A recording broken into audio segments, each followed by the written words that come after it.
గారు కేంద్ర ప్రభుత్వం ఏ బిల్లు ప్రతిపాదించినా దానికి సంబంధించి మాత్రం బయట నుంచి ఓ విమర్శిస్తూ ఉంటారు, ప్రశ్నిస్తూ ఉంటారు, దాని గురించి పేపర్ ఫుల్లా గర్జిస్తూ ఉంటారు. ఓటింగ్ వచ్చేటప్పటికి లోపలికి వెళ్ళి షరామామూలే మళ్ళీ మీరు కూడా ఓటేస్తూ ఉంటారు. కేంద్ర ప్రభుత్వానికి మద్దతు ఇచ్చినట్టే ఇక్కడ ఓటింగ్లో మాత్రం పాల్గొనమంటారు, పాల్గొంటుంటారు. మరి ఈసారి డీలిమిటేషన్ విషయంలో మీ నిర్ణయం ఏంటి, పార్టీ నిర్ణయం ఏంటి? అదేవిధంగా మహిళా బిల్లుని సమర్థిస్తున్నారు, బాగానే ఉంది. ఈ ఈ నియోజకవర్గాల యొక్క పునర్విభజన విషయం మాత్రం కొంచెం వ్యతిరేకిస్తున్నట్టు కనబడుతోంది వైసీపీ. ఓవరాల్గా ఏమంటారు ఈసారి పార్లమెంట్ సమావేశాలు? అందరికీ ఈ డిబేట్లో పాల్గొన్న ప్రతి ఒక్కరికి నా నమస్కారం అండి. ఇప్పుడు 50 years క్రితము పాపులేషన్ నియంత్రణ కోసము అప్పటి కేంద్ర ప్రభుత్వం ఏదైతే ఉందో వాళ్ళు పాపులేషన్ నియంత్రించాలి జనాభా మొత్తం భారతదేశం మొత్తం మీద అనేసి నియంత్రణ పెట్టారు. పెట్టినప్పుడు సౌత్ ఇండియన్ సదరన్ స్టేట్స్ లో మొత్తం ప్రతి ఒక్క రాష్ట్రం ఎవరైతే ఉన్నామో మనమందరం కూడా ఈ కుటుంబ నియంత్రణ అనేది పాటించాము. మన పాపులేషన్ తక్కువైంది. నార్థన్ సైడ్ ఏదైతే స్టేట్స్ ఉన్నాయో వాళ్ళందరూ ఈ కుటుంబ నియంత్రణ పాటించకపోవడం వల్ల వాళ్ళ వైపు జనాభా పెరిగారు. సెన్సస్ అనేది మనకి ప్రతి 10 ఏళ్లకు ఒకసారి సెన్సస్ జనాభా లెక్కలు తీయాలి. కానీ 2011 తర్వాత ఈ రోజు వరకు జనాభా లెక్కలు అనేది మోడీ ప్రభుత్వం 2014లో వచ్చాక అసలు జనాభా లెక్కలు అనేవి లేవు. తెలుగుదేశం పార్టీ ఇప్పుడు విజయభాస్కర్ గారు మాట్లాడారు. తెలుగుదేశం పార్టీ ఎన్డీఏ కూటమి ప్రభుత్వంతో వాళ్ళతో కలిసి ఉన్నారు కాబట్టి వాళ్ళు దాన్ని ఈ రోజు మద్దతు తెలుపుతున్నారు.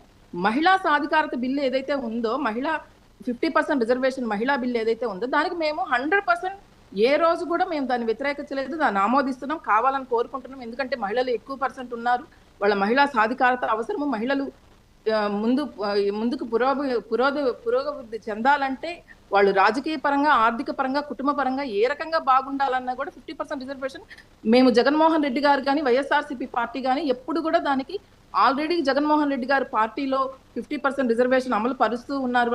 అన్ని రకాలుగా మేము దానికి ఎటువంటి వ్యతిరేకం కాదు. కానీ ఏదైతే ఇది ఉందో డీలిమిటేషన్ ఏదైతే ఉందో సదరన్ స్టేట్స్ కంప్లీట్ గా ఖచ్చితంగా నష్టపోతాయి.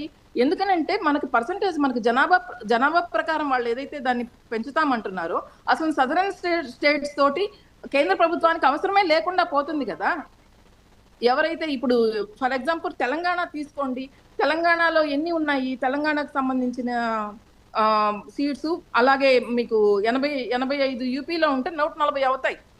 తెలంగాణలో 42 సీట్స్ ఉంటే 50 అవుతాయి. ఎలా మనం మద్దతు జరుపుతాము? మనము ఎంత నష్టపోతాము? సదరన్ స్టేట్స్ అనేది మనకి డీలిమిటేషన్ పునర్విభజన అనేది జరిగిందని అంటే మాత్రము మనం అది ఖచ్చితంగా నష్టపోతాం. చంద్రబాబు నాయుడు గారు ఉమ్మడి ఆంధ్రప్రదేశ్కి ముఖ్యమంత్రిగా ఉన్నప్పుడు మేము ఈ జనాభా కుటుంబ నియంత్రణ పాటిస్తున్నాము, మేము ఇవన్నీ చేస్తున్నాము అని చెప్పారు. ఆయన ఇప్పుడు ఈ రోజు కూటమి ప్రభుత్వంలో ఉన్నంత మాత్రం ఆయన ఎట్లా ఇస్తారండి? డీలిమిటేషన్ కి ఎలా ఆయన మద్దతు తెలుపుతారు? మహిళా 50% రిజర్వేషన్ కి మద్దతు తెలపండి, అది అందరం ఆమోదిస్తాం. సదరన్ స్టేట్స్ అనేవి నష్టపోతాయి కదా.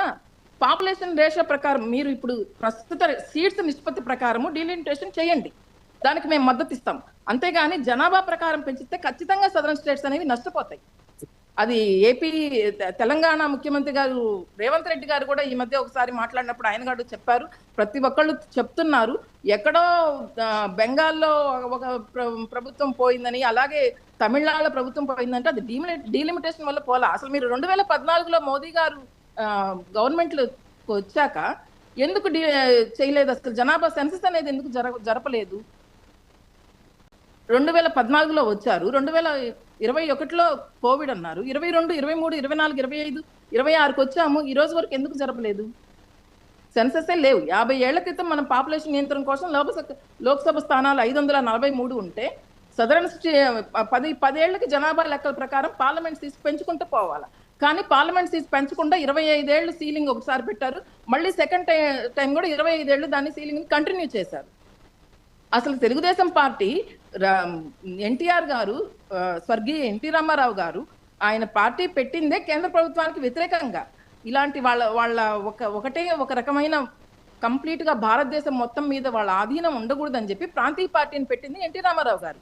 అలాంటి ఎన్టీ రామారావు గారు పెట్టిన పార్టీని వీళ్ళు ఈ రోజు ఎట్లా ఆమోదం తెలుపుతారండి డీలిమిటేషన్ కి? అదైతే మేము 100% వ్యతిరేకిస్తున్నాము. ప్రస్తుత సీట్స్ నిష్పత్తి ప్రకారం అయితే డీలిమిటేషన్ అయితే చేయాలని మేమందరం తెలియజేసుకుంటున్నాం వైఎస్ఆర్సీపీ పార్టీతో. రైట్ రైట్ రైట్ సునంద గారు. అదేవిధంగా నారాయణ గారు ఉన్నారు, ఆదిలాబాద్ జిల్లా BRS party vice president. Narayana గారు నమస్తే అండి.